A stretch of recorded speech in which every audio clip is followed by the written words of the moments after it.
मुँह कहो, इसी की व्याख्या गोस्वामी जी लिख रहे हैं, मुँह कहो ही बाचाल पंगु चढ़ही गिरिवर गहन, जासु कृपा सो दयाल द्रवहु सकल कलिमल दहन। गूंगा है वह भी बोलने लग जाता। हम जैसे गूंगे बोल रहे हैं तो क्या ये हमारा बल थोड़ी है, हम कोई पढ़ाई थोड़ी किए हैं, हम तो कोई मूर्ख से महामूर्ख हैं, लेकिन भगवत कृपा है कि गूंगा भी बोल रहा है। ये गूंगा ही आपके सामने बोल रहा है, इसका उदाहरण मैं स्वयं हूँ। मूकम करोति वाचालम पंगुम लंघयते गिरम, लंगड़ा भी पहाड़ लांघ जाता है। मैं भी लंगड़ा हूँ। एक बार मैं 20 फीट ऊपर छत से गिर गया था, डबल स्टोरी से, ऊपर से 20-25 फीट नीचे गिरा था, और नीचे पत्थर थे, मिट्टी थी, कड़ी मिट्टी थी काली वाली। ये कोल्हू बिल्कुल फ्रैक्चर हो गया था। डॉक्टर ने कहा था अब ये चल नहीं पाएंगे, मेरे लिए बोला था चल नहीं पाएंगे, चलेंगे तो लंगड़ाते हुए चलेंगे। मैंने वैसाखी लेकर भी 2 वैसाखी लेकर चला हूँ, महीने भर वैसाखियों से चला हूँ, लाठी लेकर चला हूँ। तो मेरे को डॉक्टरों ने बोला था ये चलेंगे तो बैलेंस बिगाड़ के चलेंगे क्योंकि लंगड़ापन आ जाएगा। लेकिन देखो ना, मूकम करोति वाचालम पंगुम लंघयते गिरम, लंगड़ा भी पहाड़ लांघ जाता है।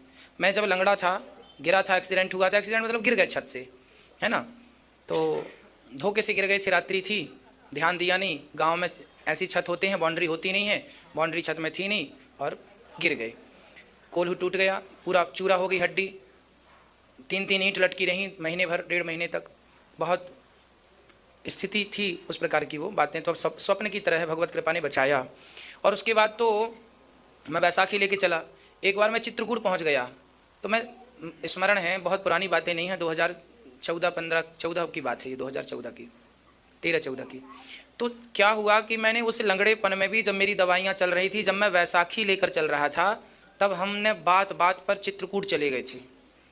हमारे गांव के एक चाचा जी थे, उनको हम चाचा चाचा कहते हैं। चाचा से हमने कहा चलें, कहाँ, चलो भगवान का भजन करें, संसार बेकार है। तो निकल गए यूं ही बातों बातों में। उस समय मेरे शरीर पर केवल 2 कपड़े थे, एक लपेट रखा था, एक मैंने ओढ़ रखा था, गर्मियों का दिन था। 2 कपड़े से हम चले गए चित्रकूट। सुबह के चले, लंगड़ा था मैं, सुबह के चले, शाम को चित्रकूट जाके पानी पिए, ट्रेन मिल गई तो पहुंच गए। फिर उसी लंगड़ापन में मैंने परिक्रमा लगाई कामतानाथ की। तो मूकम करोति वाचालम पंगुम लंघयते गिरम, पहाड़ भी लांघ गए उस लंगड़ेपन में। तो ये चौपाई सिद्ध हो गई कि नहीं? हम पर ही सिद्ध हो गई। उस वैसाखी लेकर भी जहाँ डॉक्टर बोला था तुम चल नहीं पाओगे, लंगड़ापन रहेगा, लेकिन अब तो मैं कबड्डी भी खेल लेता हूँ, दौड़ भी लेता हूँ, और मैं चलता हूँ, तो लंगड़ापन भी नहीं लगता आपको कि लंगड़ाते हैं। कोई बात नहीं, बिहारी जी ने मतलब असंभव, nothing is impossible, everything is possible, भगवान ने वह किया है। मैं ईश्वर पे इतना विश्वास क्यों करता हूँ? क्योंकि मैंने उनकी कृपा को प्रत्यक्ष महसूस किया है। भगवान पर विश्वास वही कर सकता है जिसने उसकी कृपा को नज़दीक से देखा हो। जिन्होंने नहीं देखा वो किंतु परंतु के सवाल लिए बैठे हैं। मेरे हृदय में कोई किंतु परंतु नहीं है। मैं हनुमान जी नहीं हूँ, छाती फाड़ के दिखा दूँ। यदि छाती फाड़ के कभी देखोगे तो भगवान कृष्ण ही मेरे हृदय में आपको मिलेंगे। लेकिन मैं उस ज़माने का वो हनुमान नहीं हूँ कि छाती फाड़ सकूँ। लेकिन वो विश्वास मैंने बचपन से पाया है। मैंने कोई दौलत नहीं कमाई, मैंने केवल भगवान के चरणों में विश्वास को प्रगाढ़ किया है, मजबूत किया है। केवल जीवन के अनुभव, जो मूकम करोति वाचालम, गूंगा भी बोल रहा है, मैं बोल रहा हूँ, ये गूंगा हूँ मैं, फिर भी बिहारी जी बुला रहे हैं। पंगुम लंघयते गिरम, लंगड़ा पहाड़ लांघ जाता, वो लंगड़ा कोई और नहीं, मैं ही वो लंगड़ा हूँ। अपने से मैं कंपेयर करूँ ना, शास्त्रों को अपने से तुलना करूँ, तो ये भगवान की कृपा है। इसलिए भगवान कितने दयालु हैं, कब किस पे कृपा कर दें, कैसी कृपा कर दें, ये कौन जानता है। इसलिए उनके आश्रित रहो। मुझे बचपन में याद है कि मैंने जीवन में मैं भगवान की पूजा करता था, सेवा करता था। मेरे मंदिर में, गांव का मंदिर था, हम लोग उस मंदिर के पुजारी थे, पिताजी पूजा करते थे, तो पिताजी जाते नहीं थे, मैं पूजा करने जाता था। राधा कृष्ण का मंदिर था, मैं नित्य पूजा करता था। सुबह रोज भगवान की सेवा पूजा, निष्काम भाव से पूजा करता। उस समय तो बच्चा था, 12-15 साल से शुरू किया। हम तो ये भी नहीं जानते थे कि मांगना क्या होता है, लेकिन पूजा करते थे। एक श्रद्धा थी, एक प्रेम था, समय से आना, समय से नहलाना भगवान को, पूजा करना। कई बार भगवान को शैम्पू से नहवाते थे, जैसे खुद नहाते थे वैसे नहवाते। उस समय तो देखो मैं कुछ भी नहीं जानता था, हम तो पूजा करते थे।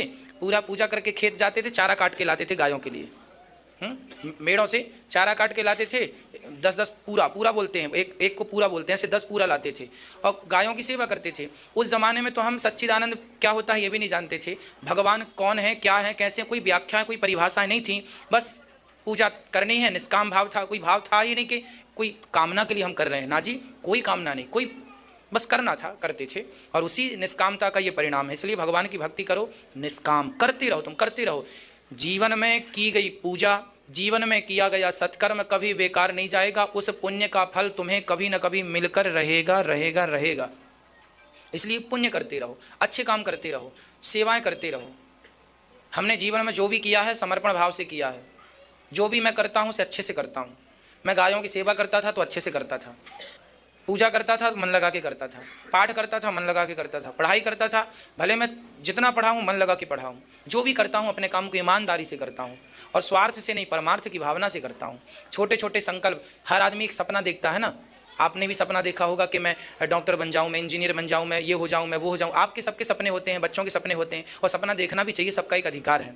मैं भी छोटा था तो मैं भी एक सपना देखा करता था। सपना मैं ये देखा करता था कि भगवान जब मैं बड़ा हो जाऊंगा तो मेरी एक इच्छा है कि मैं जो भी आएगा सबको अन्न क्षेत्र खिलाऊंगा, सबको पेट भर भोजन कराऊंगा, अन्न क्षेत्र चलाऊंगा। ये बचपन का सपना था, उस जमाने का सपना था जब मैं भीख मांगा करता था, तब सपना देखता था। लेकिन देखो ना, यदि आपने सच्चे मन से कभी सपना भी देखा है तो भगवान ने उसे भी देखो पूरा किया है। तो मैं कैसे कहूँ कि ईश्वर नहीं है, सुन रहे हैं वो, देख रहे हैं वो। आज यहाँ 10,000 लोग रोज भोजन कर रहे हैं, अन्न क्षेत्र चल रहा है, सुबह से शाम तक यहाँ गौरी गोपाल जी का आप रोज देख रहे हैं, आपने भी प्रसाद पाया होगा। जो आज यहाँ हो रहा है, मैं इसको बचपन में स्वप्न की तरह कभी भगवान से कहा करता था कि बड़ा होऊंगा तो एक अन्न क्षेत्र चलाऊंगा। तो बिहारी जी ने देखो तब के संकल्प को पूरा किया कि नहीं। तो भगवान नहीं सुनते तो कैसे पूरा करते? इसका मतलब ईश्वर तुम्हारी हर बातें सुन रहे हैं। विश्वास रखना, तुम्हारे संकल्प पूरे जरूर करेंगे, बस नियत और नीति अच्छी रखना।